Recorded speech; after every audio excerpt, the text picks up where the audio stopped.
Flow and go and go and go crazy and go crazy and go crazy and go crazy. Go go go go go go crazy. Go go go go go crazy. Go go go go go crazy. All the way from the old to LA. Go crazy like a dum dum. Eastside homeboy, where I come from. Dance on the floor till you go numb. No fighting, no hating, no red rum. This is O City. All the way to the bay, hit the bass, feel me. Catch a case cause it's beating up yo Chevy. Get you moving side to side, getting all sweaty. Make it work it out. Turn the volume up loud. This a draw crowd, make it all shout. Go, go, go, go crazy. All the way from the O to LA. Hit play on the track and I'm ready. Like a quarterback, Tom Brady. Catch it all in the frenzy. Go, go, go, go crazy. Go, go, go, go, go crazy. Go, go, go, go, go crazy. All the way from the O to LA. Go, go, go, go, go, go crazy. Go, go, go, go crazy. Go, go, go, go, go crazy. All the way from the O to LA. Go, go, go crazy. Go, go, go crazy. Go, go, go crazy. All the way from the O to LA. Go, go, go crazy. Go, go, go, go crazy. Go, go, go crazy. All the way from the O to LA.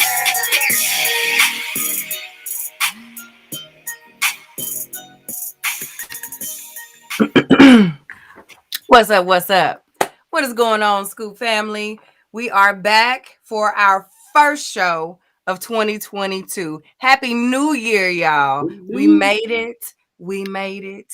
We out here. We in here.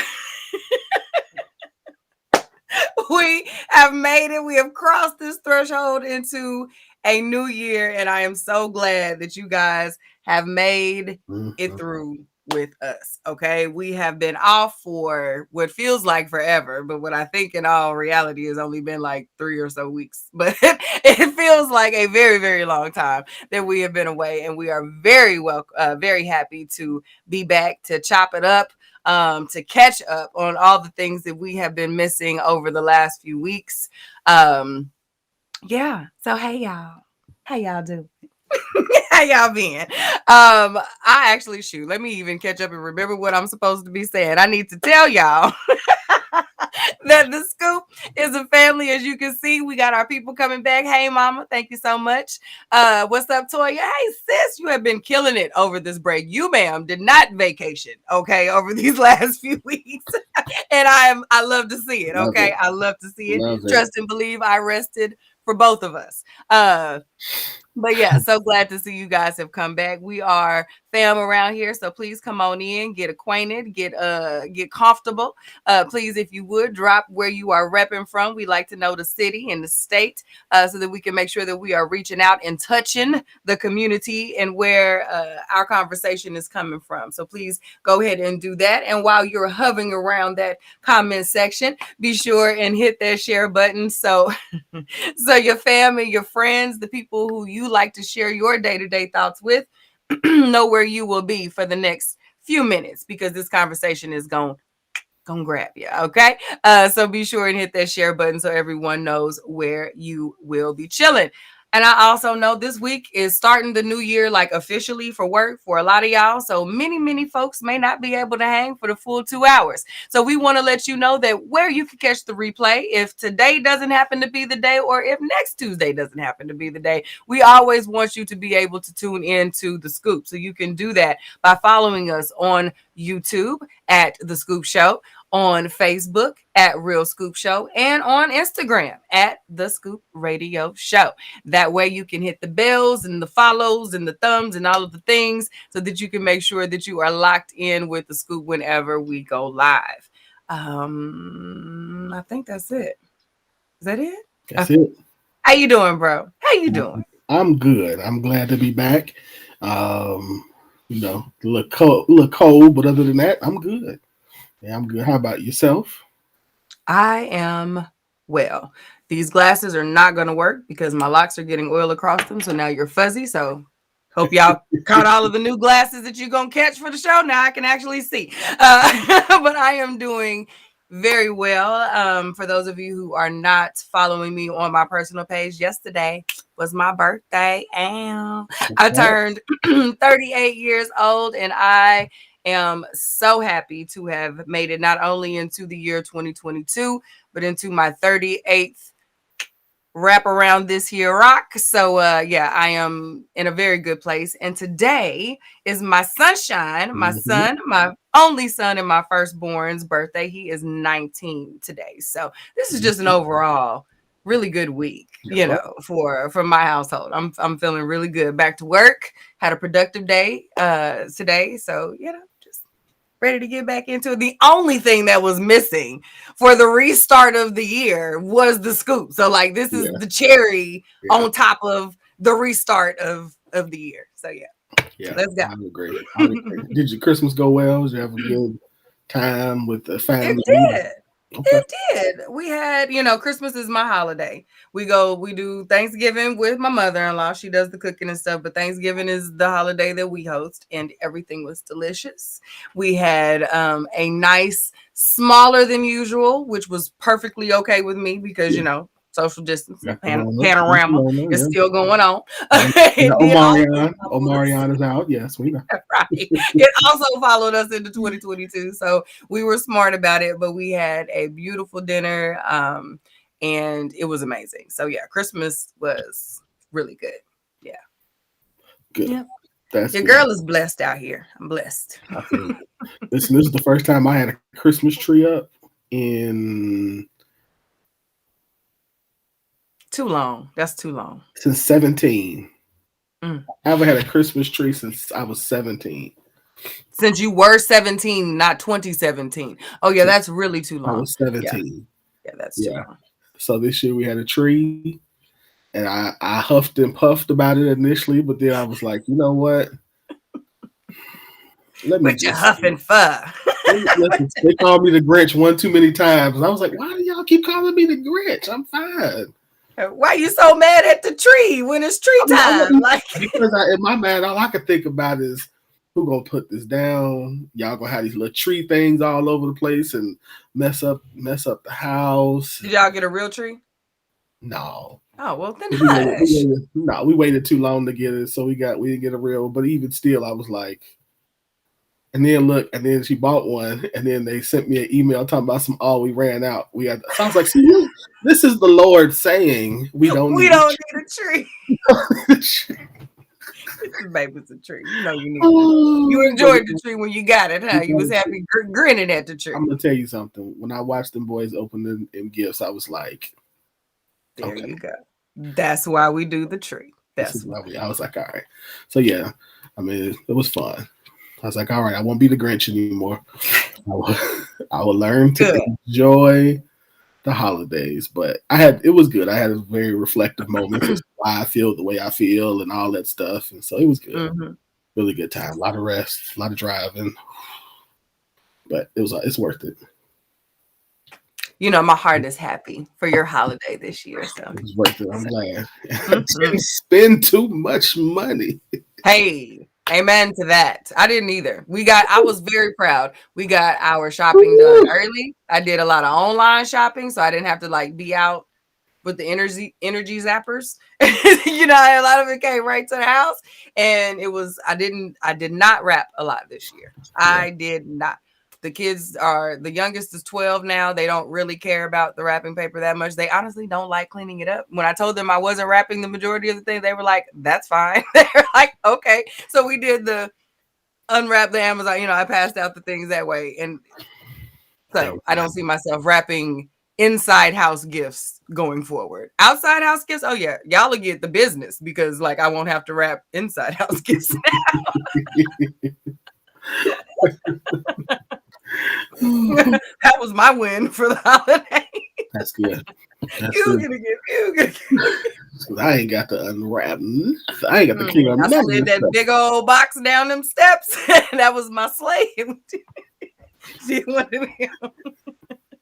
Yes, sir. All right, you ready to jump on these topics? Let's do it. Let's do it. All right, let's jump in. We got some, like, since we've been gone so long, we've got quite a few hot topics to catch up on. But we are going to go ahead and jump right into it. So, this one happened a few weeks ago, but again, we was off, so we have to talk about it. So, first up, our favorite rapper, Common, and his girl. Well, Tiffany Haddish. Is that what we calling him? Is that who he is? Listen, I was trying to be nice, okay? Oh.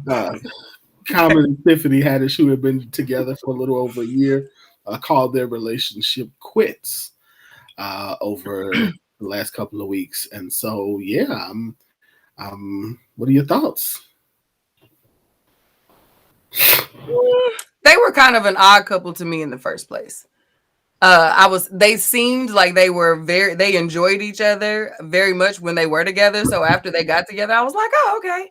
Well, I mean, okay. But like to hear Tiffany Haddish and then Common, it always seemed kind of off to me. So to not sound cynical, but I wondered if that was going to be the odd couple that was going to make it for a while. And not just from the persona of what we see like Tiffany Haddish on her stand-ups and in her movies, but like if you follow her, they're different. Like they're kind of earthy and spiritual. Like you can see where they have that in common, but they're different people. So, you know, it was one of those things. But I don't feel any type of way about this. They were together a year. Yeah. We didn't give them like a name. You know, we didn't give them like one of those monikers or anything. Because I think a lot of people felt kind of the same way I did. Like, oh, okay, I mean, if y'all like it, I love it. It was cute. But yeah, I just didn't see that one. Yeah. I think, you know, so let me start here. Spinoffs from that breakup have been the most funny part of it all. We're gonna get to that in a second. Okay. I didn't think that I was, you know, when I was like, yeah, that just doesn't seem like a very compatible couple. Again, I don't know either one of them personally, but just from, you know, the things that you see and that you can kind of glean from who they are, it didn't seem like a lot of compatibility, with the exception of both of them are celebrities, and so they would travel in that celebrity circle. I that's about it. Even the spiritual, what you call it, earthy spirit, whatever you called it, that they share. That was me reaching too, but you know, yeah, that was to me.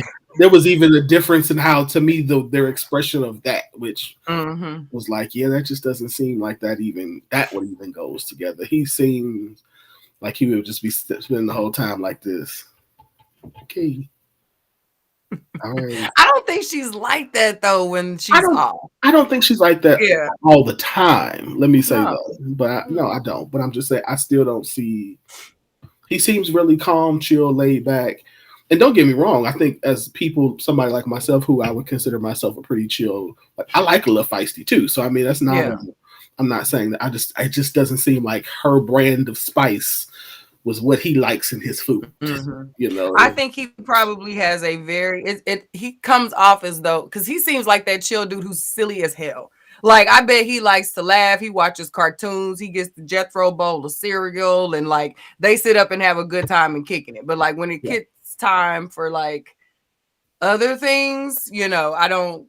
Yeah, I could. Yeah. I also get the sense that he prefers, though of the women we know who he's dated, he prefers a more traditional type of woman. And the type of women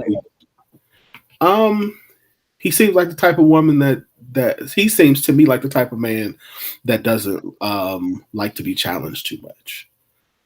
He's been with Amanda Seals. I know who he's been with. He's picking wrong. If that's what he likes, he is in the wrong direction. Absolutely. That's what I'm saying. Even though he keeps picking the exact opposite, to me, every woman he dates is the exact opposite of that. And it just seems like after about a year, they all fizzle out because, in my opinion, from what it looks to me, it looks like he is not comfortable being with somebody who is either just out as in front, who's just, as him. Like, he wants somebody who really is going to cater to him. That's just from what I see. And I mean, because what he's getting ain't working, so I could see that. That tracks as far as let's try it. But on the flip of that, like, I don't even understand like why.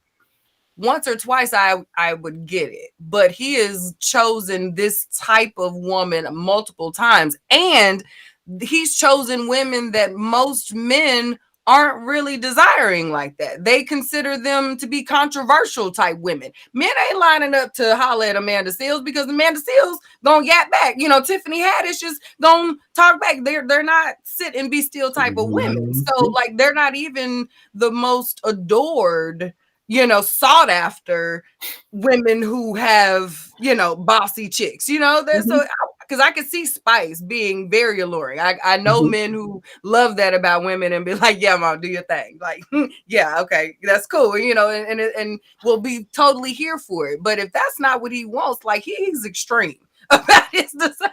Bruh needs to reel it in for real. He needs to holler at Jasmine and get him some matches made and somebody to tell him the honest to God. Because he's not. If that is what is happening, I don't understand it. So there's no point. Nobody is pushing Common to get with anybody. So like take your time, bruh.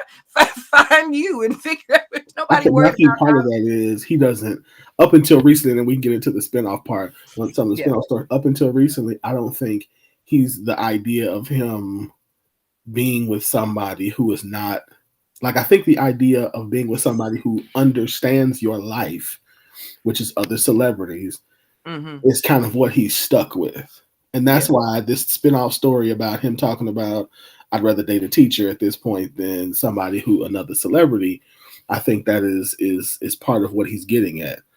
Like, I don't think that the idea of to him, it made sense that he wanted somebody who understood like how busy he was going to be, what the life was like, how women were going to respond to him and weren't insecure. Like that part of it was fine. But the fact that they're not there for you, the fact that like his response or his rationale, not hers, his rationale for why they broke up. She like, nah, that ain't what happened. We too busy.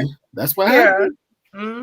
Like even that to me says, yeah, something, bro. He ain't being completely truthful in terms of exactly what he wants, or maybe he doesn't know what he wants. But I think he does want somebody who's more catering to him. And you can't date a famous athlete, so you can't date that type of woman and expect her to do that. That's just not how that works, sir. No. The same thing that you're wanting them to understand, you then have to understand about them to a certain degree. And that's where, if those, and again, we're speculating because no one ever says anything it's like, do they sign NDAs when they split? Because there's never really a whole lot of discussion about, why the things break up, which is why we get so many spinoffs, why we're now speculating and we're trying to go real deep. Like, what is it? Why can't this man get him a woman? You know what I mean? Because it's one thing when we see women do this, but it's a whole other thing now for people to start questioning, why is this man having so much trouble landing a long-term love that is like something that he feels like he wants to have some, and it's not like in terms of I mean, to your other point though, it's not like he's dated some women that men are like, yes. And so for those, he's Common. He don't have no whole lot of drama out here. There's not really a lot of. He hasn't been put out for really disrespecting women. The main question mark over Common's head is, why can't you keep no woman? Like it's the main question that women want, because he's attractive. His music is nice. He's sustained a career over all this time. He can act a little bit when with the right script and the right lighting and the right. All the right things are in alignment. He does all right at acting. He's got a career. He can maintain some things. So like, there's nothing really red flagging about him aside from the fact that this various assortment of women that have all kinds of different backgrounds, experiences, levels of exposure, and status have at one point or the other opted out. They don't really say anything bad, but they don't really say anything good. It's very PR, very prepared, very NDA-ish. So yeah, now the girls got questions. Again, you talking Tiffany Haddish, Angela Rye, Lauren Dern, Serena Williams, Taraji P. Hinton, Erykah Badu. That's what I meant to say. Angela Rye, not Amanda Seales. Yeah, Angela Rye. But yeah. Yeah. So good women. Sought after women. None of them are meek, mild, at home and make quiet. Sure, you come home and make sure your plate is ready. No. But yeah, that's just not really. So if that's what he wants, that's not who you're going after. So. I wish him luck, though. Absolutely. I would like to see him settle down. I think he would make someone a real good husband. He seems as though he would make someone a good husband. Yeah. It'd be all right. All right, here we go. True love can never be appreciated. Pouring it into an empty vessel. The empty vessel will only trample over it because it doesn't understand, feel, nor value the presence of it. True love can never be appreciated. Pouring it into an empty vessel. The empty vessel will only trample over it because it doesn't understand, feel, nor value the presence of it. I don't know. For me, true love has to be reciprocated. So I won't give this statement true love. I can say the acts of love can fall on deaf ears or cold hearts if the person that you are trying to love is not in a position to receive that love. But I think for you to call a love true, you have to be able to have that some level of reciprocation. You can love someone from a true place for you, but for you to deem that relationship, that union as true love, that has to be a reciprocation thing happening. So for me, you can't receive love fully to even get to a true love place if you're an empty vessel. You're not even in the conversation about a true love situation if you are an empty vessel not receiving love. But to say true love can never be appreciated, no, because it's not achieved yet. If it's not being reciprocated, true love is not being achieved. It can't be appreciated yet. But that's me digging way, way deep. But when I read this and when you sent it in the chat, I was thinking, well, those things don't match in the first place. Like that, my initial thought was like, well, no, that's not going to work. That's it. Okay.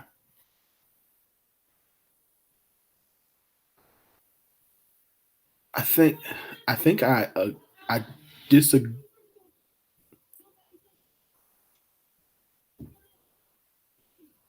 I think I disagree that I think that true love can never be appreciated pouring into an empty vessel. I agree it can't be appreciated being poured into. Well, no, I think it'd be appreciated.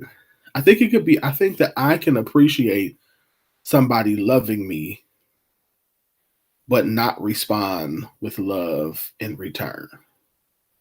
I think that's part of being an empty vessel.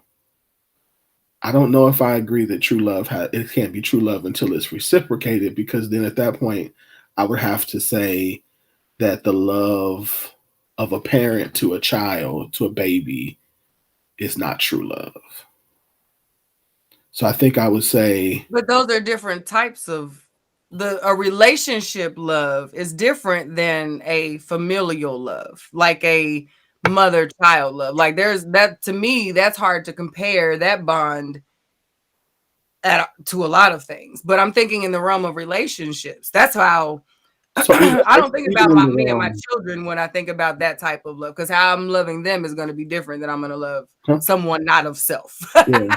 even in that regard, where the context of relationship, then I think I still would say the same, because I think that love, true love, has to have an initiator, and in every instance, the initiator, like somebody loves the other person first. Mhm. And so I think that whoever is the person that's initiating can truly love the person that doesn't reciprocate. Now, I agree that um, I think that the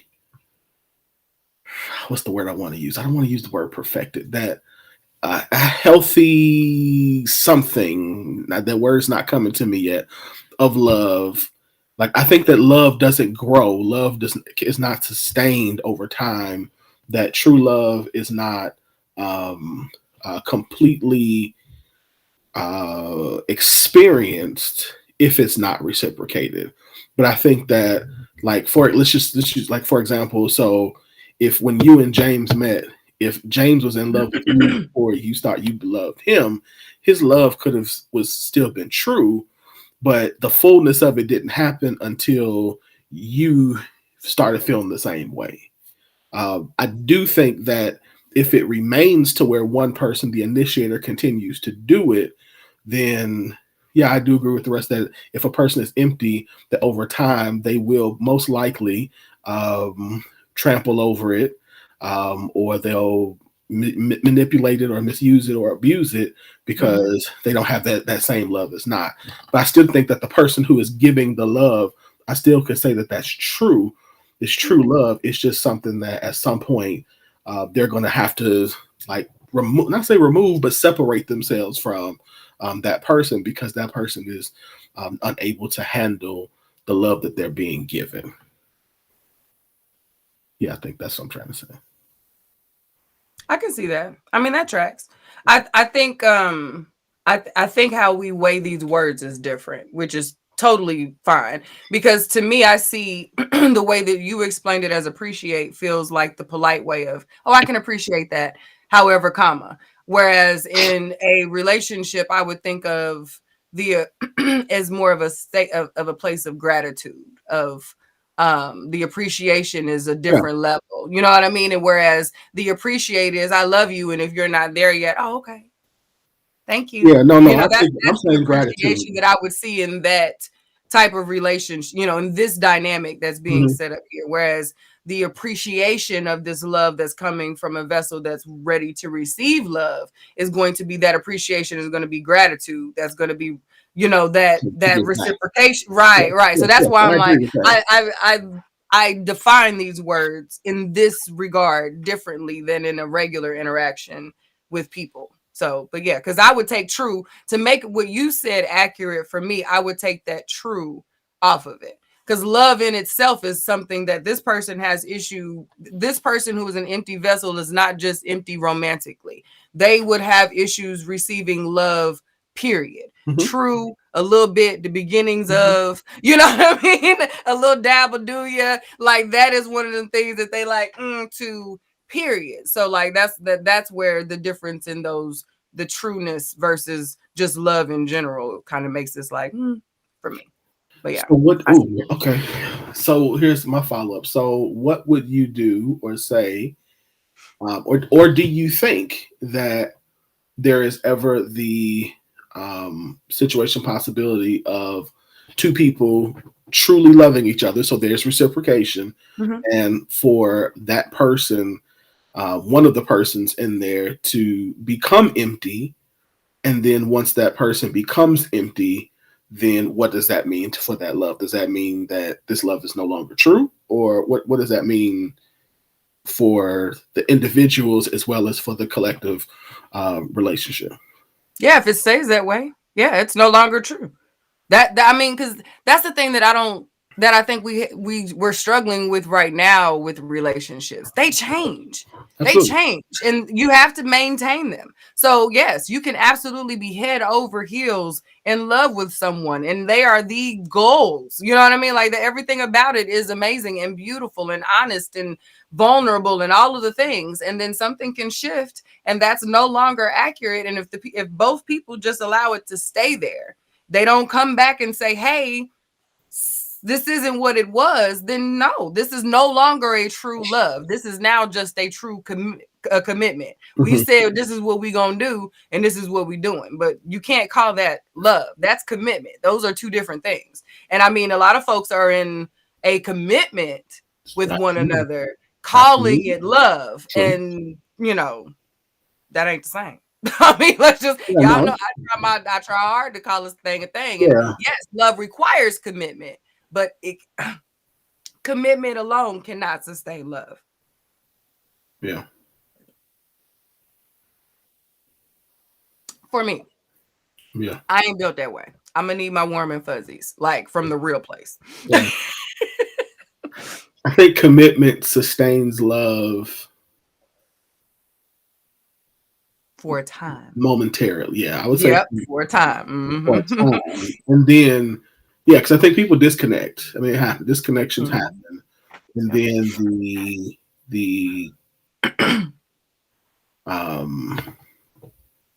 the desire has to be there for the other person to then come back and say, okay, let's reconnect, figure out who we are. Yeah. Yeah. So I would agree with that part. Oh, I missed us. Oh. Hey, y'all. What y'all think is Scoop? Right, well, come on, give us family. Yeah, give us your comments. Mama agrees. Commitment is not enough. Yeah. It's important, you know what I mean? Because I think that is what when we always ask that question, like, why aren't our relationships lasting like Nana and them's did and all that other stuff? Well, yeah, because we give up too soon and da da da da da da. Those are all true, but a lot of the times, a lot of the defense for that is the definition of commitment. It's the definition of dedication to a shared goal. Like there's a different mission that is set after a certain point in some of those relationships, when you really start to peel back the layers and find out all of the things that really happened within those relationships, and you understand that it was less and less over time built on love, but then it became more about the comfortability, the I know you, you know me, sure. the I'm safe with you, you're my safe, you know what I mean? We take care of one another. There is a caregiving, there's a care for that is loving. But if you want to talk about that romantic head over heels, which we all know changes, but at the root of it, we've seen those couples that are in nursing homes that are still googly-eyed over one another, that will cross over all of the mountains because I need my person, because she gives me butterflies even now. He makes me get up and dance even today. You know, that's love. That's sustainable love. So you can't tell me like those things don't exist. You know what I mean? So like you just make a choice to feed and water the different parts of it. Yeah, I think you'd have to make a commitment, like you said, this to get back to that spot of what you call it, your warm and fuzzies. My warm and fuzzies, yes. Mm-hmm. See, commitment is exactly committed enough. Yeah. But that last one that she just said, that is the truth right there. That one I agree with. You must be dedicated to each other's happiness, not committed to being committed. Big difference. It's one thing to say that we've been together for an X amount of years, but have you been happy for X amount of years? Have you been, you know what I mean? Like how much of that has been a happy marriage, or have y'all just been on paper together? Because it's not going to all be happy. Absolutely. But we understand what we know what we're saying when I was here. There should be enough of it to where this isn't. I think what you're saying is this should not be like a miserable experience. Right. There's going to be some hard times, but the whole of your relationship should not be, well, we just together, you know, because I abhor the idea of like, we just together because we promised God that we was gonna stay together. Like that sounds really bad. Yes. And I get that some people just don't have the right words to say we went through a lot of rough patches, but we actually do love each other. But yeah. I get you. Just be quiet then. Shutting up is free until you figure it out. You know, some people have to, you know, we are not good at not saying we ain't got the right words, nevertheless. All right, let's keep it moving. This one's gonna take a while to read. This is not the whole thing, so. Oh, yeah. I think we could summarize this one pretty well, if we could. So she says, I was arguing with my cousin. She says, I was arguing with my cousins the other day. They got upset because I told them I never in my life want to be middle class ever again. I want to be either low income or rich. My cousin got upset and asked, what type of ignorant is that? How would you rather be low income than middle class? I replied, I've been all three, and I've come to realize that being middle class is the hardest. When you are low income, you get food stamps, Medicaid, WIC, Head Start, early Head Start, housing assistance, so much more. When you're rich, you don't need to buy food stamps because you have money to buy whatever you crave. You can afford health insurance or just go to the doctor and pay out of pocket. Your children can go to the best child care centers in school because you can afford it. You can live comfortably and not stress about having to pay bill. Then basically, if you're in the middle class, you don't get anything. She said, life is hard, but I swear after experiencing all three, middle class is not for me. You have to pick, earn less money or earn more money. If not, you're going to be stuck in the real struggle forever. She said, they rolled my eyes like she was stupid. Yeah. Thoughts? I see her point of what it looks like. I have not been blessed to put myself in the rich category yet. I am breaking into what appears to be the new middle class area, and it is much more comfortable than the area that I've spent more time in, which was the low income range. So while there was a time where I qualified for those benefits that are discussed here, no, they don't benefit to the point where that's a preference for me. Even with the lack of access to those benefits, I would still think I prefer the middle and above. Because if I'm going to work, I'm going to work anyway, and those things that food stamps are nice. Like, ain't nobody going to front. Food stamps are nice. Who doesn't like food stamps? Yeah, I honestly think that's something that everyone at some level should be able to receive, like those ranges that, people are fighting for, clamoring for, lying for, to be able to feed their families, knowing what we know as far as the cost of living, how much food is, and how unhealthy the average food is that we're purchasing. I think that's the least that our government should be able to do, is to provide some level of food stamps for just about everybody. But that's me on my bleeding heart soapbox, and these numbers, this math ain't mathing. Let's feed the people.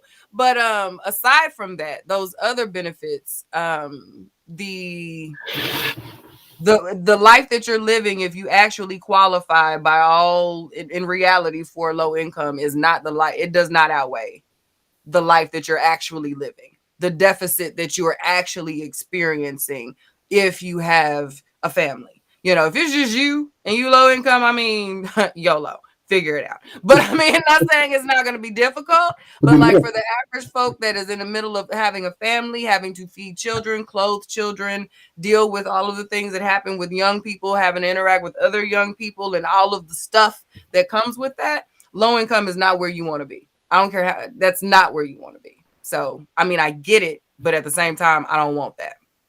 As a single person, most of the stuff you wouldn't qualify for, though, correct? No. Like you don't get... No. When I was, so let me put it this way. When I was 18, 19, pregnant with Adrian, I had a full-time job working in a call center. And I worked making $13 an hour, I think it was, maybe like $13.75. It wasn't nothing. And I was a full-time student. I qualified for $14 a month in food stamps while pregnant in 2002. I can't tell you what the income things are now, but pregnant at that age, working, which they tell you they want you to be doing, right, and in school, I qualified for $14 in food stamps. if you were not pregnant, would you be able to qualify? I wouldn't have qualified for a doggone dime. Yeah, that's what I meant. So that's what I'm saying. And I still wouldn't have been able to feed myself. Right.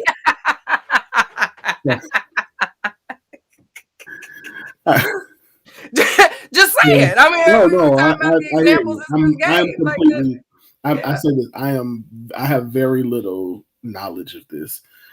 Not because I didn't try, because my dad wouldn't let me. But I tried to. And I was in college, and I tried to. And he told me he would kill me if I did. He really did. He had problems, but I can see Burns saying that. I can see that. did motivate him to start sending me money, though. I will say that. You got to eat. He knew you was gonna have to eat one way or the other. I'm too big to not eat. So, but yeah, I don't think I understand what she's saying. I do. I definitely understand what she's saying, because even in college, I'm looking to see stuff like Pell Grants and stuff like that I could not get because of the income my parents made, as opposed to what other people could get. And I'm like, first of all, that's their money, and they ain't giving me none. So let's start there. First of all, let's start there. Like, they make a middle class income. They give me nothing. Because they have their own debt, not because they just don't like me a lot. Like, they got their own stuff. No, you just know, my dad actually just flat out said, "I got my own, you get your own." End of story. I love your daddy. I took out student loans. You could take out student loans. Like, we're supposed to be trying to do better to the next generation, but yeah. So I never got. So it was either like I had to, get scholarships and all that kind of stuff in order to, because I couldn't get any of that because we were middle class, so to speak. So I understand all of that. And then I also remember, like when I lost my first job, like not being able to qualify for anything, unemployment. I couldn't get nothing because I made too much money when I was working. So so I get that point. However, I don't know if I'm lining up with this better to be into the low income part of it. I would agree. I would agree to be rich. I mean, I would rather pay more taxes, and that's part of the problem than the other end of the spectrum any day. So I don't understand where she was going with that. Yeah.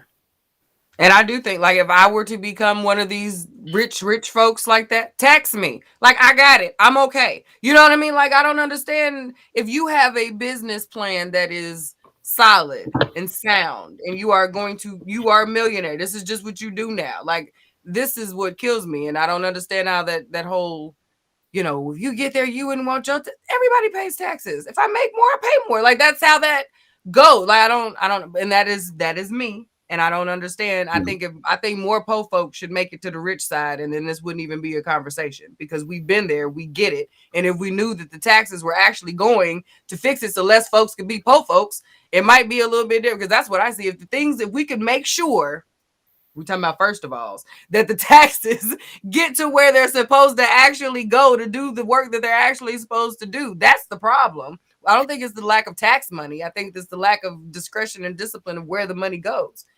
Yeah. Once you pay more. It's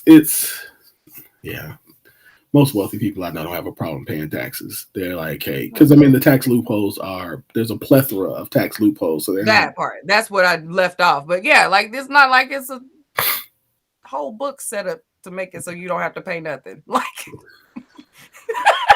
I'm not gonna say they're not in love with it, but it's like, hey, this is what we do. Okay, let's pay our taxes. Let's move on. Yeah. So, yeah. I don't know where she's going with that. Yeah, she just lost me. Poverty is not where it's at. And benefits, that's a pretty word.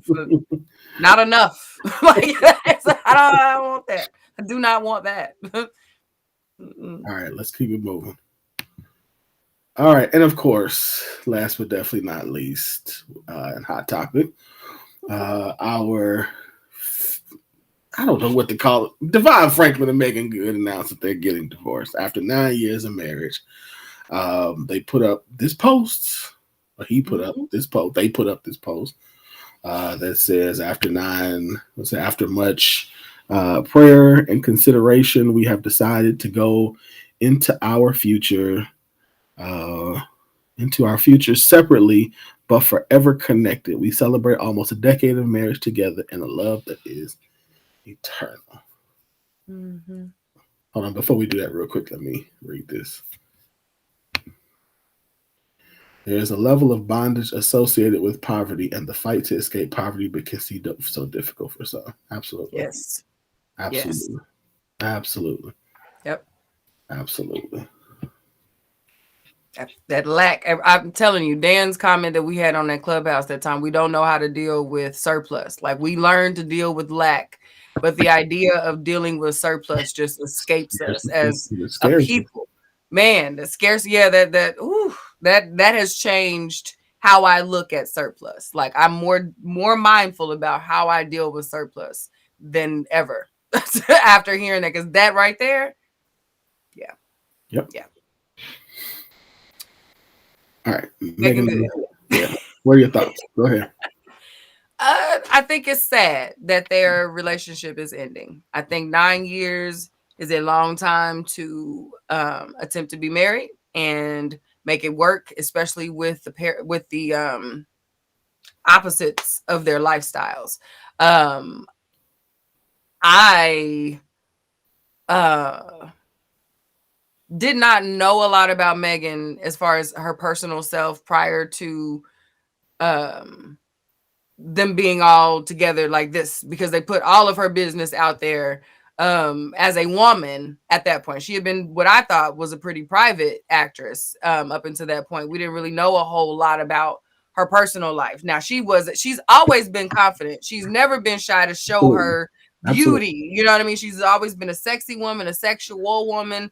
Her roles have always been, a little, she's had range in the roles that she's taken. So to see her pop out married with the pastor was interesting for me. But then, y'all know, I haven't talked about them in a while, but I follow Sarah and Teray Roberts, and they're like cool pastors. You know what I mean? They're like our generation. So like they do it different. So when I saw them interacting with each other and they had done some things with them, I was like, oh, okay. I mean, I can see that. Okay, so it's like, whatever, because I didn't know her very well. You know what I mean? Maybe this is who she is, and she seemed happy-go-lucky and was here for it. But then, like, we haven't heard from her in forever.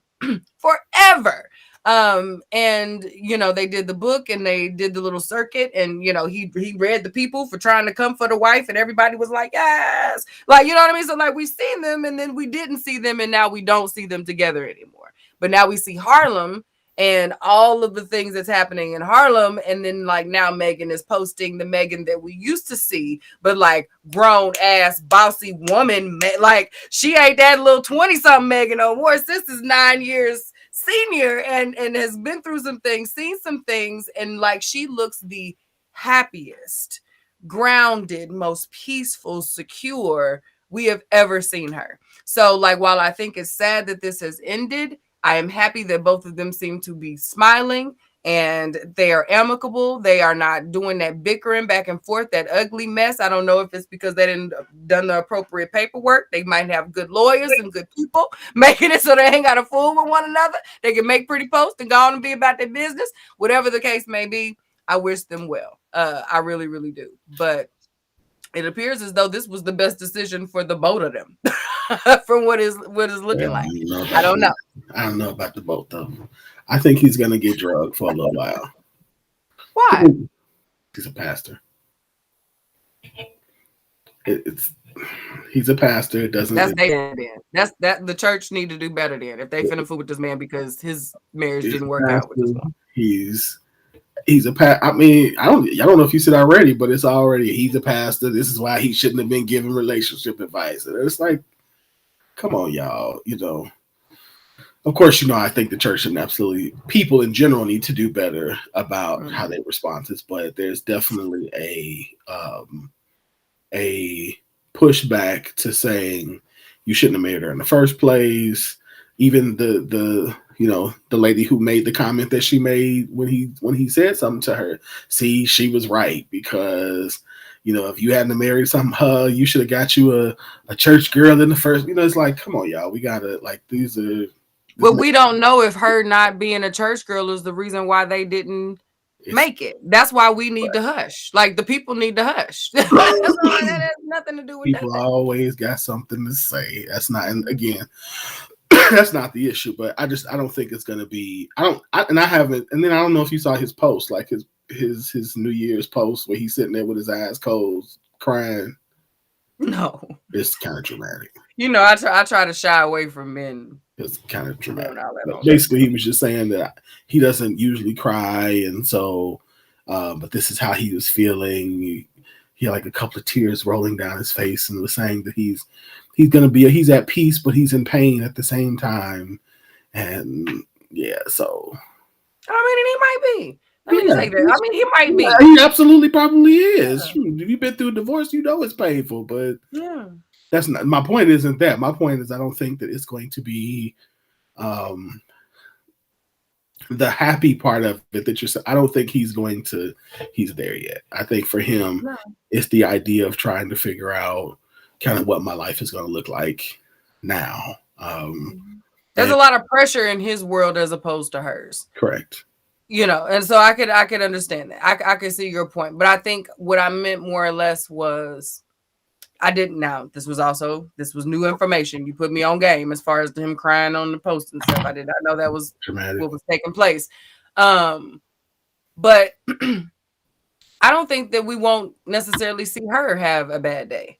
Sure. Either. You know what I mean? But I think at the end of the days, they both know that happier is going to be for both of them without one another. The fact that they can make those, we've seen folks in relationships and not put out statements like that.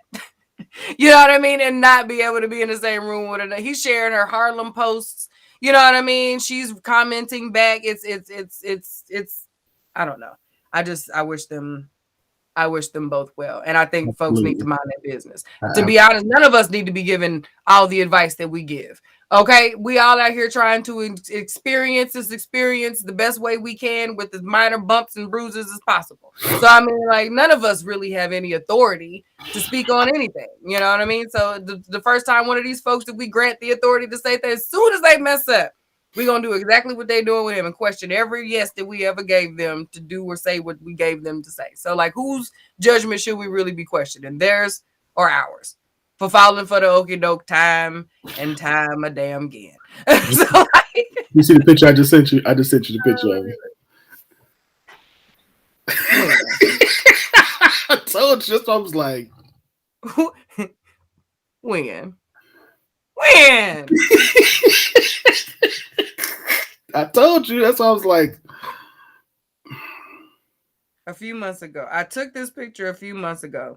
I'm not much of a crier, so in a moment of deep pain and peace, I took this picture. So what moment are you in today that made you post that?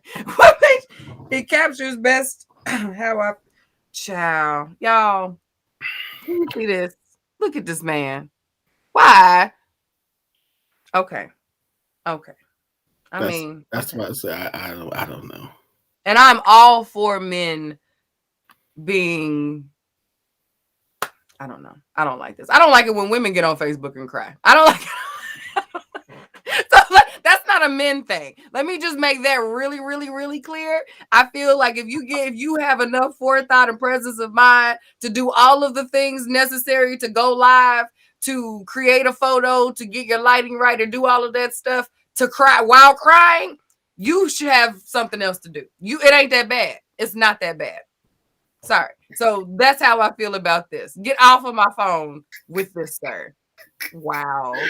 And an old photo. It's not even like a real-time emotion that you're having. This is just a reflection of a real-time moment that is reminiscent of what you might feel right now. But sir, you are not right here right now in this moment. This is not where you are.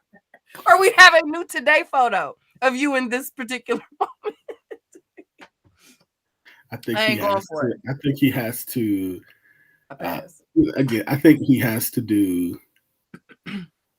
I get what he's doing. Nevertheless, I He's playing think the role. it's beneficial just to go somewhere and heal. Um, yeah, just let it alone. All right, Stephanie said, so if he is at peace and pain, then is someone at fault? Is someone at fault because of their divorce? Maybe. I mean, I don't. They haven't told us anything. They could have just disconnected. They could have just decided at some point, you know what, this is just not working. And the fact that they had love for each other, that they had a beautiful friendship, that they might have created all kinds of different things with one another through those 9 years could create some pain. Like I could see that when you when you marry somebody, like that instantly shifts like everything. So like the interactions, the way that you look at how you experience your life together, it shifts the connection that you have.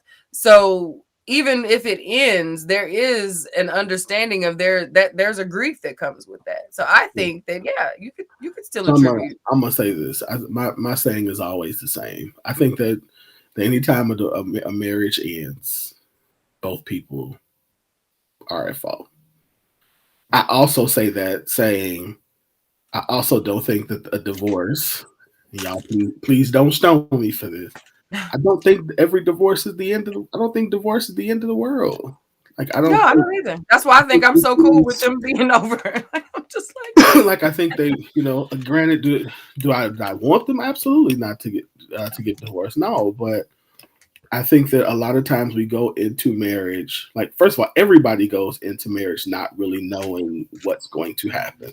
Or when I say know what's going to happen, I mean who the person that they marry is going to turn out to be in 10 years down the road. I think that we go into it thinking we know. I think we go into marriage thinking that we found somebody who we're willing to work through and fight with, because at the person that they are at that moment and the person who we are at that moment are the person who we vibe with that. But if that person completely changes, then now it's this idea of like, I don't even know you anymore, and I have to, like you said earlier, now I have to do the work to get to know you, to re-get to know you again.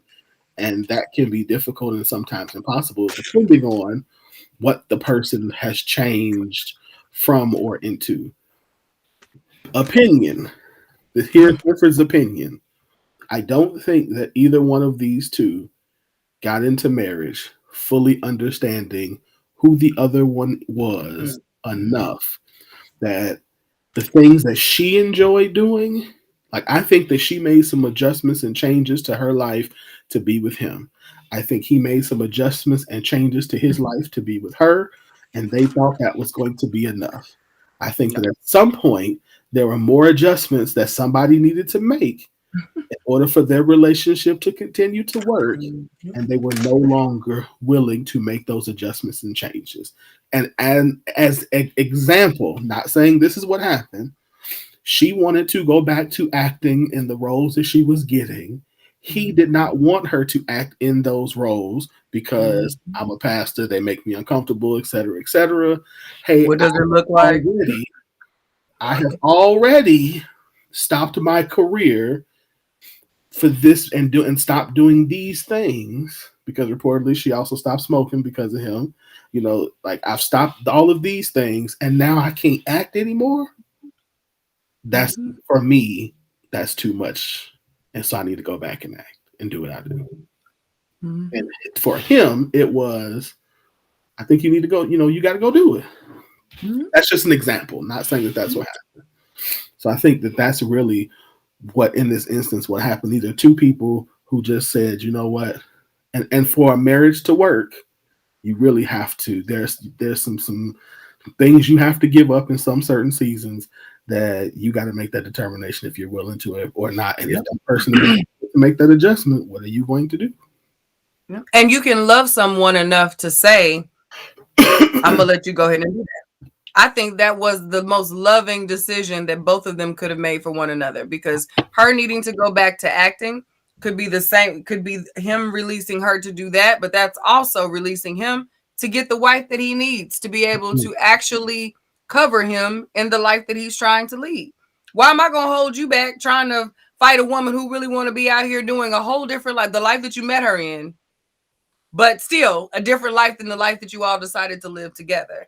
Why fight that and create the confusion that we see in so many other pastors' lives that we see happening, that stay in the headlines, that we cannot stop talking about, but we ain't heard not one sermon? You know what I mean? Like, why be those people? Why not just release you to go and do your best things, and I can still support you in those things, but not as your spouse, and we can have a beautiful friendship because of that? I think that's why I'm like, I'm not mad at this at all. I'm not saying you are, but I'm like, the way that I've seen this happen so far, I'm not mad at it. I think it appears to be very mature, and it appears to set them both up for us seeing them again, supporting each other and other stuff. You don't spend that much time with each other, end it like this, and then you just never see them in the same place together again.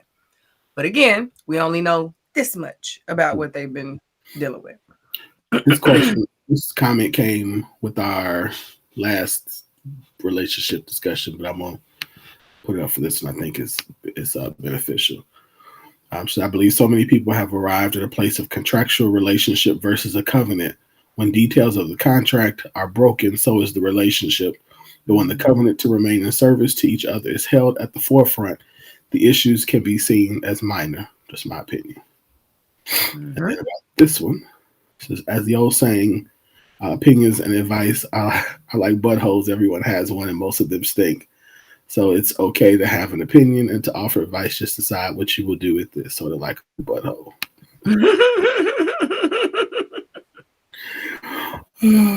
Also true. Yeah. All right. I just think they both do well, because Harlem was dope. I haven't seen it. So. Oh man, it was so good. It was so good. They're comparing it to all the things, any foursome of women of any type of nationality is being compared to that. But if you've watched it, it is very much a show in and of itself. It's beautiful. And I love it. I cannot wait for season 2. I binged it in like a day and a half. Like, yeah, it's a good show. It's on Amazon, right? Yes, Amazon Prime. Mm-hmm. Check it out. All right. Before we move into these hot topics real quick, of course, we want to make sure you all join us Wednesdays at 7 Central, 8 Eastern on The Scoop on Clubhouse. We are back tomorrow. So we're talking about what are you taking into 2022?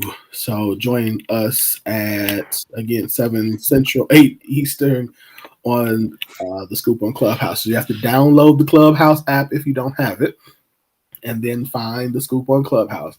If you are on our email list, then you got the link to it today that went in the email that went out. So, and of course, it'll be on our social media page too. So join us tomorrow. Because we back. You said what? I was like, because we back. Absolutely. Absolutely. All right. You ready to jump into this main topic? Let's do it. All right. I'm going to go back for your wording. All right. So we're jumping right back in to the thick of it. Okay. In the realm of relationships still, but we're gonna take it in. And reflect inwards for this conversation. So the question that was posed was, did y'all grow up thinking you were attractive? Okay. Pretty simple question, one would think. Pretty easy. Okay. We want to ask that. How did you feel attractive as you were growing up? And how did the way that you perceive your attractiveness growing up affect your sexual intimacy when you started dating or got married? So how you saw yourself as a young person, as an adolescent, as a teenager getting out there dating, as a young person interacting with people of the opposite gender or those that you may have been attracted to, and then moving into the next levels, the deeper levels of relationships, the long terms, the commitments, marriages, things like that. How much has your idea of self, your perception of self, physically, and how you relate that to your sexual being. How has that affected you in your adulthood? Did I summarize that right? Okay. Yeah. All right. Because y'all know I have a tendency to get to talking and my brain gets to going when the words get to flowing, and it don't always connect. So I wanted to, in 2022, I want to a little bit more. Bring it concise. Yeah, I'm button it up a little bit better so we can have better conversation. I watched some replays during my vacation, okay? And that was a note that I took for myself. So yeah, I wanted to put that on there. So yeah, we're basically wondering, how was our self image? How much has that affected how we navigate our adult relationships? How much of that has affected how we out here in these adult streets? When I get to flip it on you first this time, since I'm leading this segment, how answer this question. How did your perception of self affect how you maneuvered your adult relationships? Yeah. So first of all, I did not think growing up until 8th grade, I did not think I was attractive. Okay. Primarily because I was a big guy. And I think, well, in retrospect, I was always a big guy. And during those years, we were the only Black family in our neighborhood, and so I experienced, I didn't have a whole lot of, ladies trying to date me, or the ones who were, their parents weren't interested in them dating, trying to be around me. So it was a lot of rejection and trying to, and so in my mind, I chalked it up to I was big, and that was it. 7th, 8th grade, I lost a ton of weight. And you couldn't tell me nothing after that. Like I was, I don't know what it was. Mm-hmm. And now you have all of this. So how did it affect me? It made me, so I think of course it helps with the rejection issues, and being afraid at some levels to even just approach women, because I didn't want to be rejected. I didn't know if, like, I always thought that people thought I was nice, but like, oh, you're a nice guy. But like, when you're a nice guy, you want to be seen. Like, I wanted people to think I was fine. Like, you don't think I'm fine, you think I'm nice. I didn't want that. I like, nice guy as your friend. The fine guy, So it affected me that. Like, I didn't want to be that. So I think it also kind of fed into me, just wanting to be this, like, this bad boy type thing that I never. Yeah. So you had a stage. You had a. Yeah. Okay. Yeah, and then it made me lean into like the things I was good at. So I had to figure out what I was good at, because you can sing. Right. You can sing. I couldn't love to sing. But I sang. And so if I get you guys singing that Luther, and they was like, whoa, hey, hold on, Luther. So I had to learn that. I started that. That's how it affected me initially. Okay. Yeah. Okay. That's fair, especially in how it can make you kind of try out new personalities, even though that ain't the movie. Never tell you about my pigeon toe story. No. Okay, so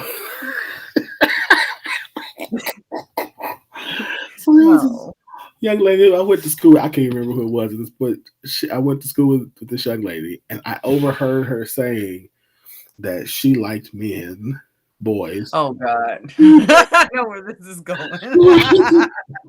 Who are pigeon-toed and bow-legged, which is a situation in and of itself, like a physical situation in and of itself, like. Which is the exact opposite of how my legs are. Yeah, you can't. So I started walking bow-legged and pigeon-toed. Winfred. My dad was like, "What are you doing?" Yeah, what are you doing, sir? My knees started hurting. Need a chiropractor at 13 because you done knocked your chakras and your spine out of line. I started having to wear knee braces because it was so stupid. That's what I mean. I just was trying to impress some girl. I don't even remember who she is at this point, but because she didn't matter. That's what me not thinking I was attractive did. I understand. I'm so glad we have progressed from that pigeon-toed point. Like, I'm so glad. No, you have not told me the pigeon-toed story. That was the first. Yeah. So this one was always this honestly made me think. Your follow-up question made me think a lot about this because I think this is something that I still deal with. And I'm like married. Like, I still struggle with this. So growing up, I've always been told that I was a pretty little girl. Like, I've always had positive affirmations about I was smart, I was pretty, I was sweet, you know. There was no lack of positive affirmations within my nucleus of love. So I had a positive self-image. But sometimes I overcompensated for that. Whereas I wanted people to pay because I spent a lot of time not being pretty. Like, there was so much other stuff that I was paying attention to for myself and I was proud of in myself that I wanted people to pay attention to my brain more than what I looked like or my personality or, you know, whatever else other than just the cute, because I saw what I observed were the people who were just pretty and people stopped listening at your pretty, people didn't take seriously. It wasn't even a matter of all of the other stuff. Like, I wanted to be taken seriously. And it took me a long time to be able to use the image to manipulate that to still manufacture seriousness. I can look like this and you still gonna do what I say type of thing. You know what I mean? So it took me a while because I was put in different environments where pretty won in a way. You know what I mean? So like that twisted up how what was fair and what was right and like what should be, all that type of stuff. It screwed with that value system. So it made it hard to be like, yeah, I'm pretty. Yeah. You know what I mean? And it's okay. Accept that compliment and it just be thank you. I'd always want to try and thanks, but you know, I still do that. Y'all still get on me about doing that. It still makes me uncomfortable. And although I like being attractive, it's not something I want to be at the topic of everybody's conversation. Like, okay, yeah, and let's move on. So like in my romantic relationships, you will not get me showering me with some damn compliments. That ain't the move. That will turn me off so fast. Like I am not at all interested in a man who just want to sit up and tell me how pretty I am. Okay. Now what? Yeah, like I am like so not interested in that. And it's hard for people, especially women, will look at me like, girl, what? You know, like that. Okay, she's one of those. Like, you know, I'm like, you don't even understand. Like, you don't get it, but okay, fine. Not their story. They usually on the other side of you. Exactly. And then I've been through different culture experiences where not looking like or not having the body type or being able to dress like, do the things, have all of those things shifted and shaped how I approached relationships and engaging. Thanks, Mom. You know, and then moms say stuff like that.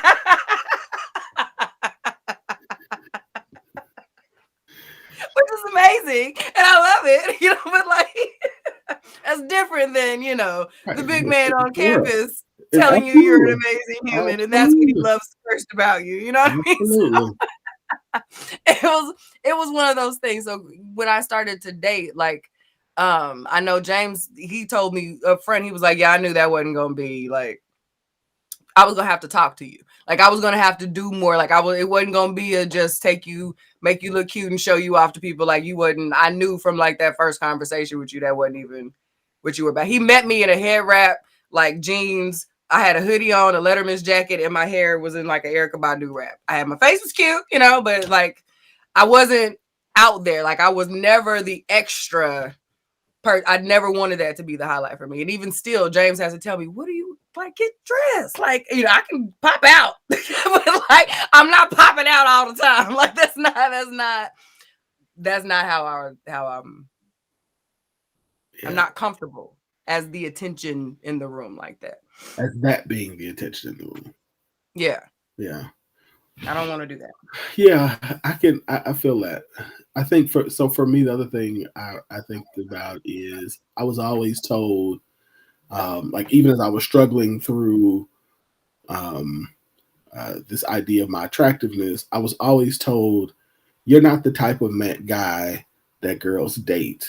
You're the type of guy girls marry. They married. Oh, I know. Oh, yeah. At the time, I abhorred hearing that. Because I didn't now I'm like, I get what they're saying. I even mostly agree with it. But at the same time, when you're 14, 15, 16 years old, that's not at all a comforting statement. It's actually, it's like, what? So, yeah, I so feel you. I'm the guy that you want to have babies with, like, so you want the kids to be like me. You needed to get to the good part somewhere. Because I'm a worker, good worker. But I'm not the fun guy. Mm-hmm. Like I didn't know, you know what I mean? Like I didn't know what that meant. I didn't understand I didn't like what that meant. I didn't care for what it meant, to be honest. But at the same time, I think it just frustrated me because like at the time I thought that meant it was something like you settle for ugly dudes or not so good looking dudes when you want to get married. When it's time to marry. But like in my mind, that's just how it computed. And I know that's not, I knew that because I like yourself. I mean, there were older people, my parents, my family was always very, very, very like you're a handsome guy. Blah blah blah. You know, all of that. You dress like they were fine. Yeah. They weren't the problem. It was right. I'm not trying to date you. You to like me. Like I don't need. Like I came from you, so of course you think I'm gonna look nice. Like you're supposed to say that, but exactly. The young lady at the school who would rather date my best friend, but she want to call me with all her problems. That didn't solve that problem. I needed that problem started. I didn't want to be that guy who you call with your problem. Yeah. So yeah. I still have ex-boyfriends' moms on my Facebook page, like right now. I'm not even friends with the dude, but their parents seek me out and like are still friends with me to this day. I'm the one that got away type of thing. You know what I mean? And I'm like, well, shit, I never got in the first place to get away. What is you talking about? He wasn't paying me no attention. Like, you know, that's what the things. When you think about that, like the parents will pick you, but they'll go right past you for the real time thing. And it's so crazy. Like looking back on it now, it's so funny to have these conversations and think about how those experiences have shaped our real encounters right now, because I know James has struggled, so to speak, because it sounds cool to say, yeah, I knew I was gonna have to do more for you, but like that's not all that great. Like that sounds good being the girl, like girl, he had to do more for me, but like that can cause stress for a relationship that under normal circumstances wouldn't have any of those issues. You know what I mean? Like I can own the fact that my hang up with people being hung up on what I look like, or the fear of people, because this happened. Like I'm not just making this up. Like it has happened where I have had to basically say, hello, like I've said words, like, did you even focus on the things that I'm saying? And you keep going back to like it's happened. So I haven't just developed a complex based on this thing, but it has trickled down into spaces where that hasn't happened first. And it's made people who do show up for me, like the me in the sweats and the t-shirt, sweatpants, hair tied, chilling with no make, like that person that they love that person. I've made it harder for them because it's harder for me to believe that you're here for that. Like that is really, what's got you. You know, so like that, when asked the question, like, how has that translated into your adult relationships as our, you know, y'all know I've been married for 99 years. So this is the relationship that it matters the most with. None of the other ones had enough time for this to become an issue to that degree. But I've had to over time really look back at some of the things that we've kind of gone back and forth with, or I pushed back on, where in hindsight I'm like, I really wasn't that big a deal, but it was something else that I was dealing with that we hadn't yet been able to communicate. I hadn't been able to say, this makes me feel like this. I don't feel comfortable in this. Like I just here in the last 5 or 6 years had to explain to him, it's not that I don't think I can wear that, or that I wouldn't kill it if I did that, or any of those things, or I don't want to be this look for you. It's the attention that I get when I show up in public like this dampens the me that you expect me to be when I look like this. Like you can't look like this in that clothing and then show up and then want to do this. Because I don't want nobody to call out the fact that I'm sitting here half naked, but I'm fly. Like, you know what I mean?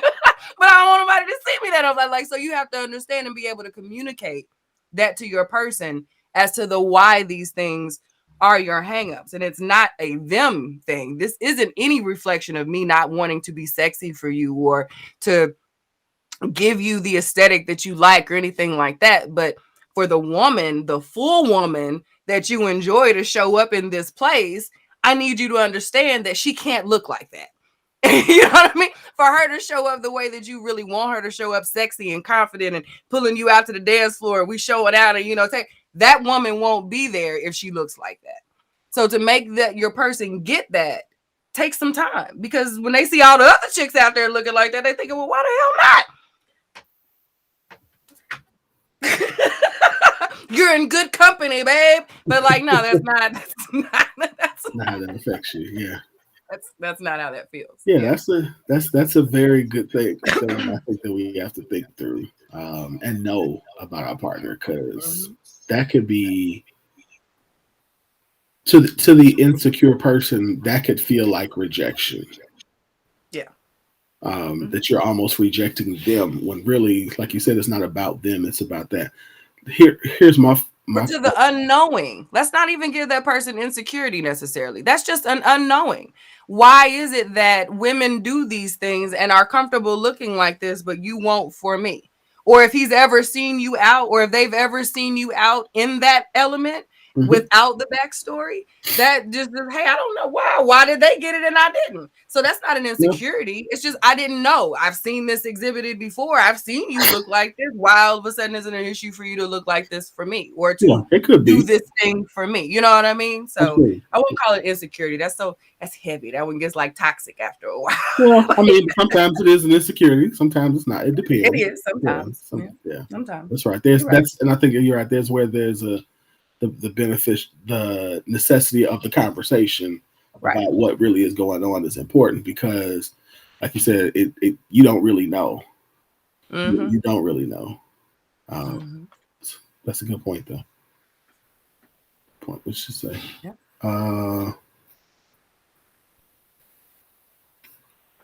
I think I manage how I feel about my life better in adulthood and my close relationships. But I feel like there have been issues in the workspace regarding because you appreciate balance within and without. Yeah, the workspace is a whole other thing.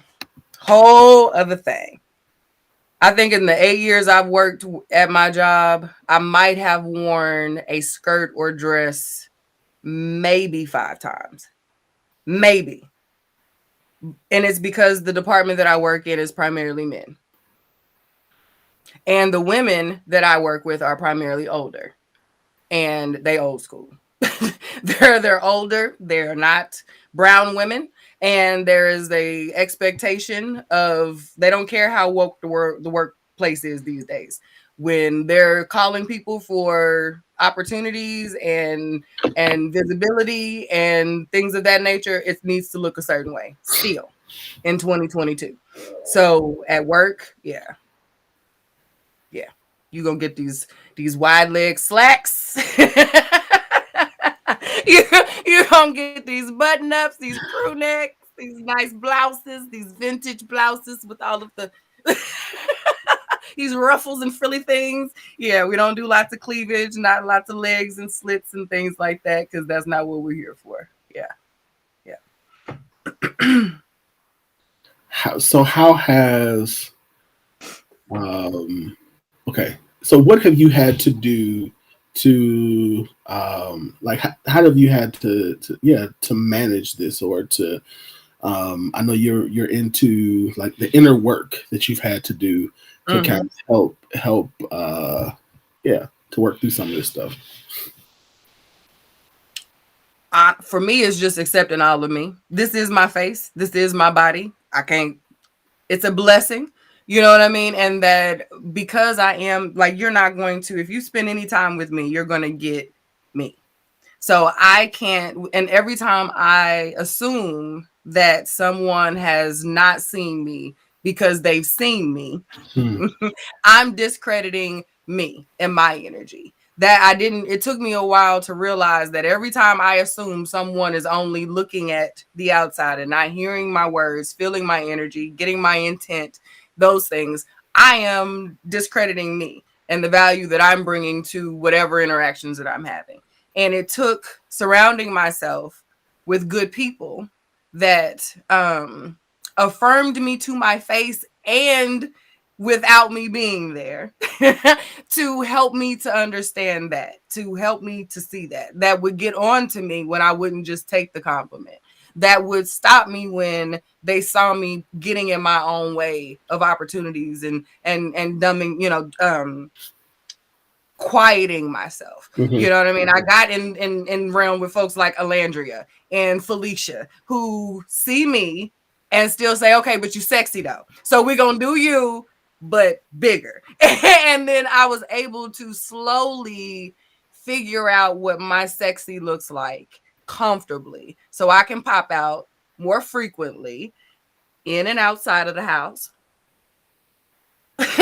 with confidence, and I can say what I need to say and not really worry about so much of what you got from it, because I got what I was supposed to give. And so that's made it better. And I think that I hope that my husband is happier. He can see that difference and that confidence has shifted. I think that my friendships have strengthened because of it. I know that they have said to me, there's difference here. You know what I mean? Like there's difference that's happening here. And I'm not fussed at nearly as much for talking down on the things that I do. But it takes time, and y'all still have to catch me. You still have to pull me back sometime and be like, yeah, but it's okay. Like you did that, and it's okay to say you did that. You did do that. That was you. You know, and that's okay. So. Oh, LaGayla, that's so important. When I was not with a good group of women who like celebrated me and were and supported and we could pour into each other. Like we had space and opportunity. Like it wasn't just me for them and them just sitting, because that is like I said, I'm uncomfortable with that. So the last thing I want is a bunch of women sitting around, oh, cute, you're so well. Oh, wait. Pause. You know what I mean? So that is not what I wanted. But the extreme opposite of that also brings a whole other level of anxiety. So striking that right balance of good people to pour into you is, I will never discount the importance of a good circle. Absolutely. Yeah. I think so. For me, I think to answer my own question, I think it was very similar. Of when you talk about having to like just fully accept who you are. I think I had to just fully accept, like, even the things that I see are imperfections or things that are not attractive that's like, I am who I am, and I'm created the way I'm created. Like I had to like do a whole lot of working through the way I'm made is the way I'm supposed to be made. And the things that I might have an insecurity about, or I might not think are attractive about myself, or I think that other people might not think, like, that's their concern. That's not me. Because for the people who who really know me, or not even people who know me, because it's just like for the people who get to be around me, like this isn't even an issue. But Yeah. but Right. I had to deal with me. Like I mean, like I had to actually deal with me because I was afraid that that was going to keep me from something. And I think a lot of that was just my self-talk Yeah. of thinking, and nobody else really cared. And I think once I realized that, it was like, oh, so this is me shooting my own self in the foot here. Mhm. Mhm. One thing I didn't say earlier is one way it affected me. Like I wouldn't even approach certain women because I Yeah. would be like, she never liked me. She Mhm. would never. Now it's like, yeah, she actually would. What are you talking about, dude? That was you. And all along, she was sitting here waiting for me to talk to her. So it just, for me, it was just, it was that it was walking into rooms and thinking, I couldn't. I remember when I first started in banking, like I thought I had to look a certain way in order to get to a certain Yeah. thing. Like all of that, you have to work through all of it. Like, dude, your physical appearance is fine. And the rooms that you're supposed to be in, you're gonna be in, whether you 400 pounds or whether you 100 pounds. So show up fully yourself and watch what's gonna happen. Yeah. And then I had to realize your gift makes room. My gifts make room for me.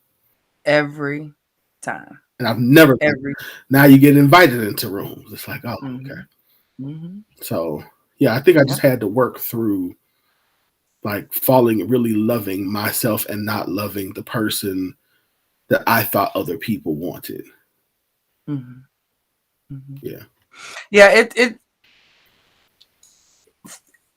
I just click back over to our agenda to look at the sexual intimacy part of it. I also think it is one of the reasons why sexually I I was a late bloomer. Like James was my first. Like I was 18 years old when the first time I ever someone ever saw me naked, like anything other than arms and legs and face. Like it was 18 years old. And it was, a lot of that was, the environment. Of course, I was raised, yeah, you bet not. That was, y'all have seen my parents. But that was absolutely a part of it. But they were never those parents that were, don't you? It was, I was always aware of if that was something that I decided to do. But these hangups made it so that I repressed even the things that I may have wanted to do even after marriage and moving forward. You know what I mean? It was, is it just because I look this way, or is it just because are these things? Like I questioned even after we had made the commitment to each other and done the things that we were supposed to do. Like I was still slow to trust that still that was enough. You know what I mean? And that was long before I ever even knew he existed. It was because those things, and it just stuck. It stuck around for a really long time. And at a point, because we were both young, a 21, 22-year-old man is only gonna go for so while. That's like, hey now, what is what's the deal?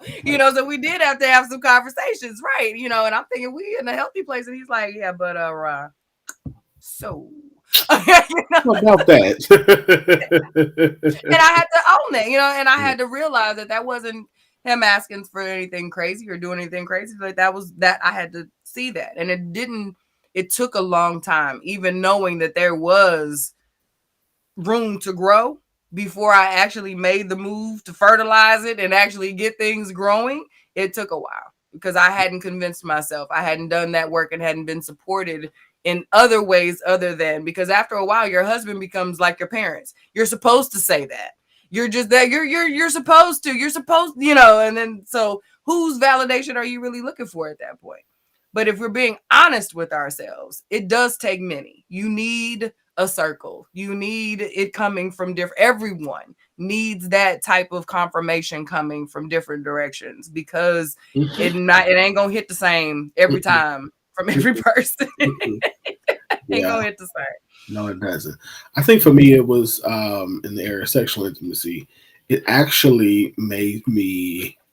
I was the exact opposite. Like I was so happy. You laughing at LaGayla's comment? Yeah, she said late bloomer where? I'm like, well, where I was at, 18 was a late bloomer, sis. The environment that I was in, I was the last of the Last of the Mohicans, huh? the last, honey. Yeah, it was few of us that made it to the graduation stage with that V card. But yeah, go ahead. Yeah. It made me very like I wanted, like I was, to me, that was a form of, it was a form of acceptance.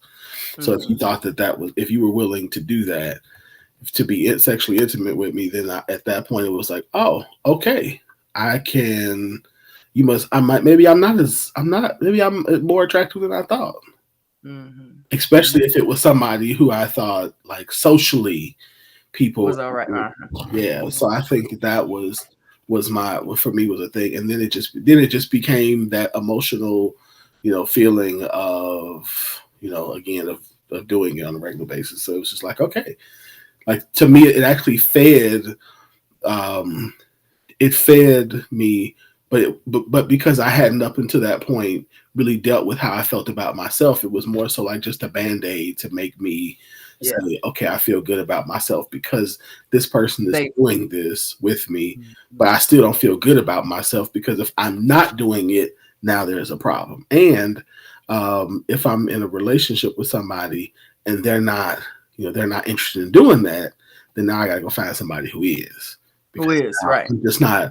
I'm not okay with having to just deal with me and the fact that that maybe they don't want me just for that, or how can they still stay with me if we're not doing that? So it really affected me in the sense of having to connect with people on a deeper level besides just having an orgasm. So yeah, like I said, that took years for me to recognize that that's what I had done or was doing. Yeah. And then it was like, wow, I really got to do better.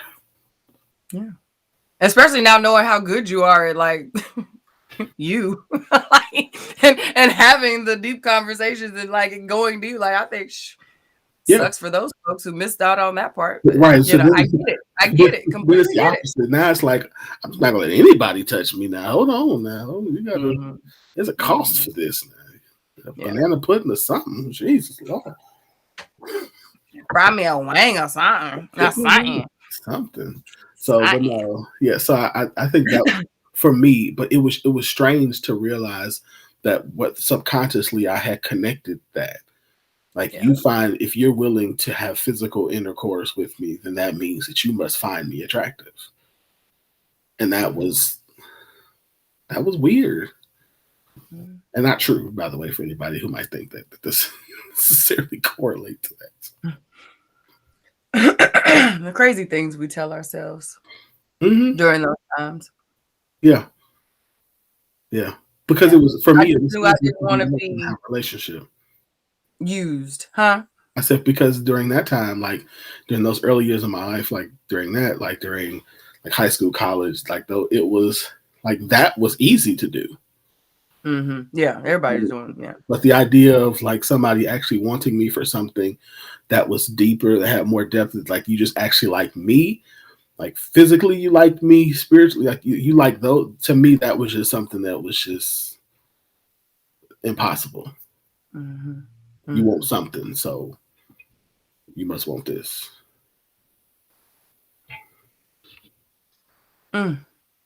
These are the things that we need to have these discussions with our kids. These are the discussions we need to have with our kids, that we need to be having with our nieces and our nephews early.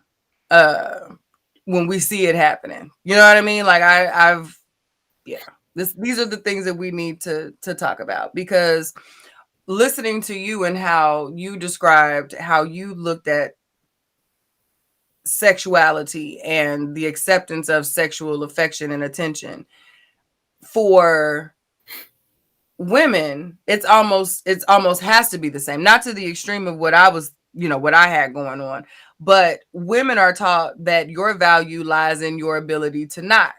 So listening to how you just correlated your goal of being accepted sexually with the women who were going to do that for you. And then the other women who are the young girls who are taught, you don't want to be those girls that like the cycle that we are doing to our children, as opposed to just telling them you are enough. Mm-hmm. And when you show up and the right people show up, Mm-hmm. everything is going to figure out. You are Mm-hmm. going to figure, because I can guarantee you, baby, there's somebody else in this room who also feels like you feel it. You know what I mean? Like, you are not alone. No one has it all figured out. And we hear that, though. Like, even as I'm saying these words, like, people told me that.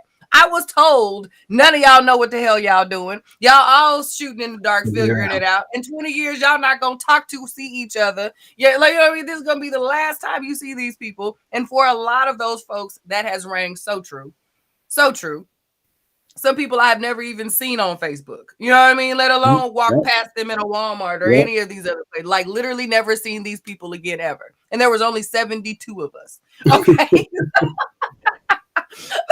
The accuracy of never seeing 25 out of 72 people again. Those odds were pretty damn good. You know what I mean? That's very good.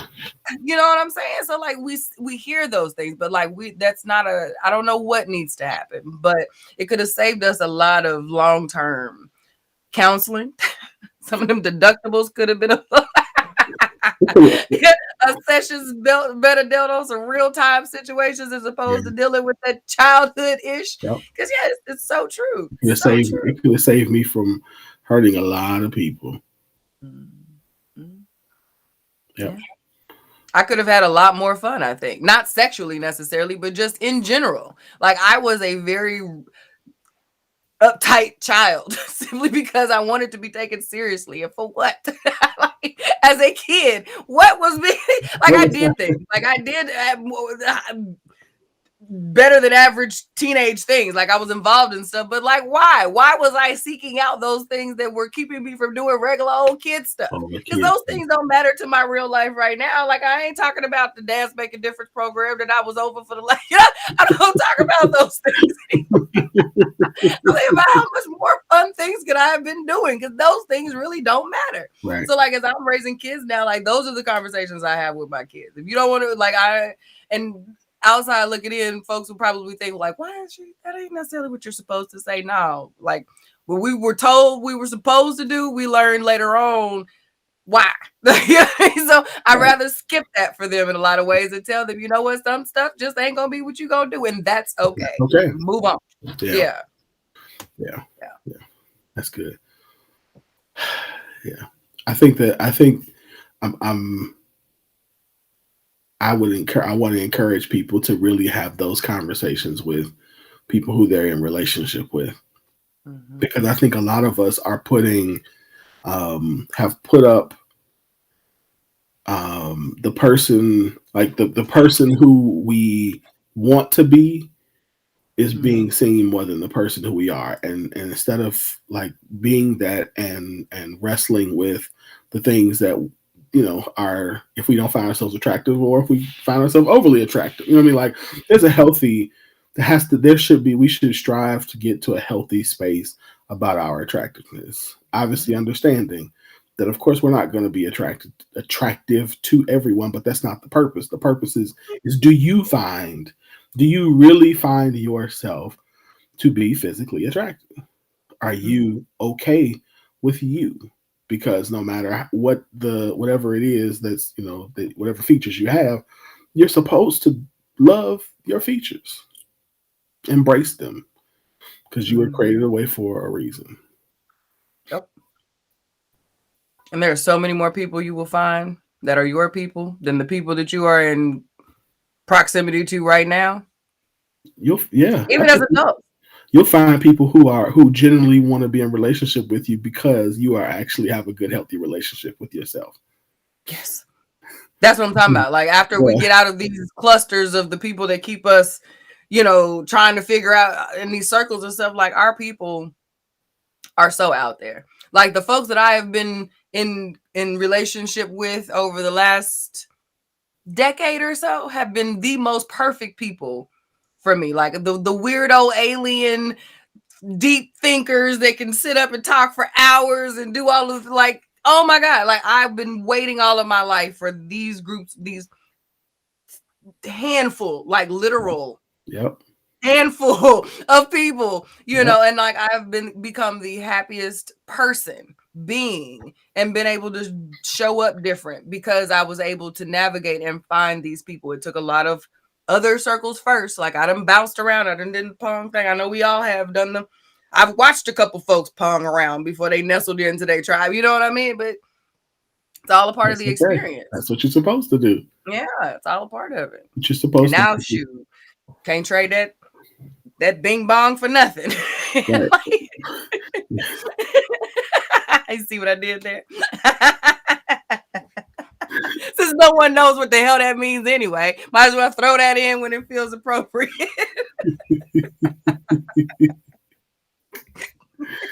Oh, God. Go ahead. Sorry, I probably. No, I'm done. I'm done. I'm tired. Okay. All right. Final thought. Right, Gayla. She said, except you win. Everybody finds you attractive. Yeah. I think they should. I don't know this panda that he speaks of that nobody found attractive. I don't know that they guy. should, but I don't. There's actually been a time in my life where people haven't. I mean, people are blind, so I don't know. That they are. That they are. All right, what's your final thoughts? I gotta go. I'm tired now. Yeah, me too. I actually have to physically go to the job tomorrow, so yeah.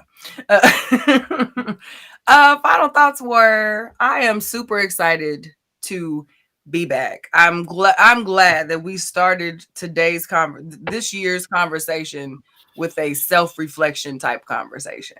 I really am, because I hope that this year, I know that Wynn and I have had this conversation, so to speak, prior to us closing out the last year, but 2022 and beyond, it is our goal to have more comprehensive conversations about what it's going to take to prepare us as individuals to move further. We've done a lot. I think in a way we kind of, what is they saying right now? Jump the shark. Is that the thing where we kind of get the cart before the horse, where we just like moved a little too fast? Mm-hmm. You know, we wanted to address the nation without addressing the one.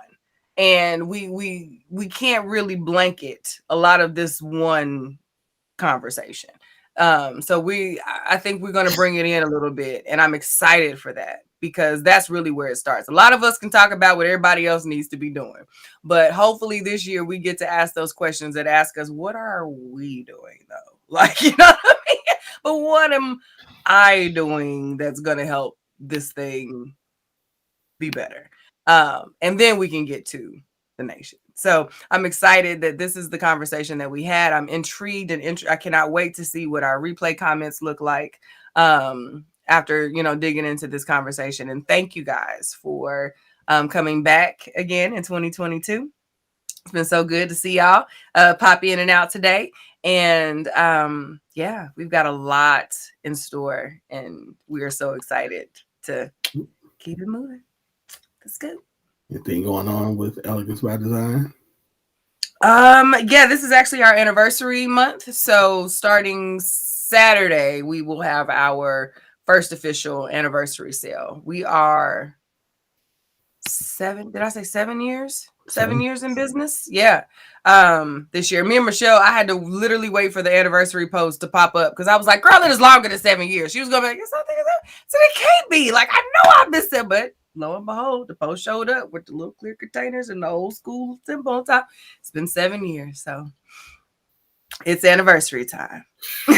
So there will be sales for Elegance by Design. My wrist acted up the last week and a half of vacation, so my whipping wrist ain't been quite right. It's been in my bracing. So I'm ready to rock and roll. I'm steroided and ibuprofen up, so I'm ready to get my whipping hand ready for the sales this month. So, let's see. Final thoughts. Yeah, I think we just need to. My final thought is, first of all, spend the time. I'm gonna say it again, to really, like, I think we would be in a much different space. Relationally, in every area, let me just say that, if we had a healthy sense of self, if we saw ourselves as good physically, mentally, emotionally, and spiritually. I tell Trey all the time. He came to me fussing about somebody called him a name, and so I have a thing that I say to him. He said, "Yes, that's such call me a name," and I'm mad. And I said, "Well, if I call you, and I make up a name, if I call you James, would you answer?"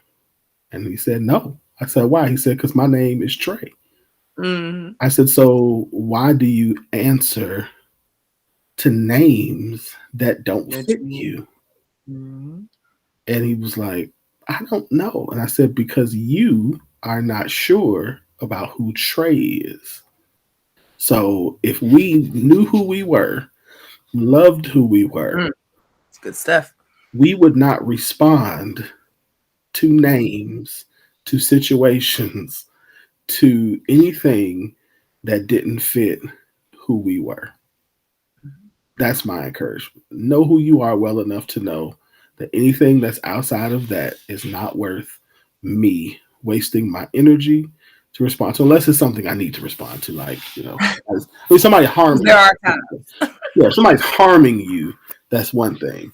But just because somebody doesn't like you or thinks you're not attractive, that's not your issue, because you know yourself enough to know who you are, that you're an attractive person, that you are a person who is worth love, and that you're not going to devalue yourself just to try to earn the love of somebody.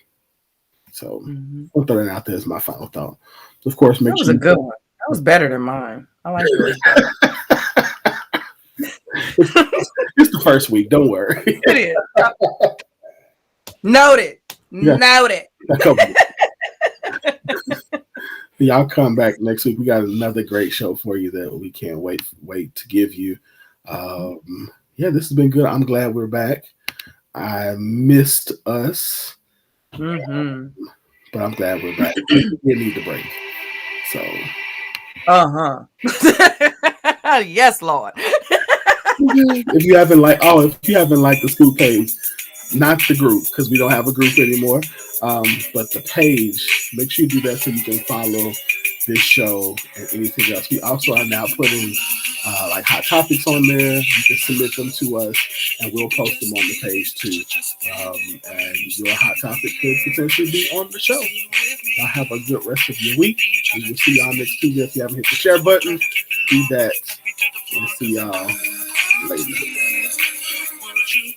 Thank you again.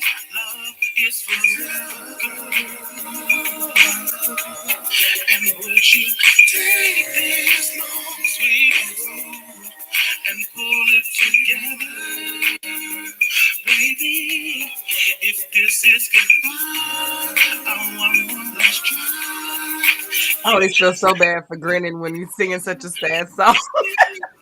I always feel like it is a sad song. This man is pouring his heart out, and I'm like, I love the song, though. Me too. All right, y'all. Good night. Good night, y'all.